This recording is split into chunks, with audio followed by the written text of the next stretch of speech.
بچوں سے یہ کہتے ہیں اب جو فن سیکھے اچھا اور اعلیٰ سیکھے.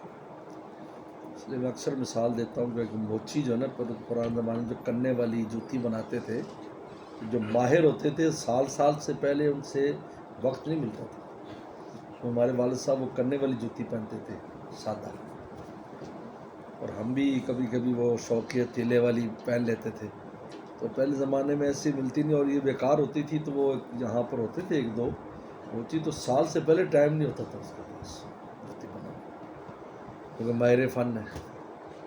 اگر آپ علم کی جس بھی لائن میں ماہر ہوں گے تو پھر سب آپ کے محتاج ہوں گے اور آپ سے فائدہ اٹھائیں گے. یہ درمیانہ اور ڈھیلا کام جو ہے نا جی، یہ صحیح نہیں ہے ہر فیلڈ میں. جو بھی فن ہو اعلیٰ سطح پر سیکھو تو پھر آپ سب سے اوپر رہیں گے. ہمیں تو ضرورت ہے کہ ہر فیلڈ میں ہمارے ماہر لوگ ہوں جو دینی ذہن رکھتے ہوں اور دین والوں سے محبت کرتے ہوں، دینی لائنوں کو جانتے ہوں، ہر فیلڈ میں اعلیٰ سطح پر.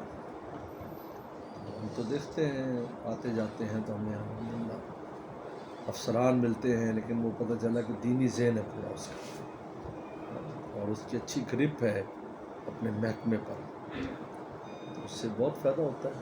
دین کو فائدہ ہوتا ہے، اس سے دین والوں کو فائدہ ہوتا ہے.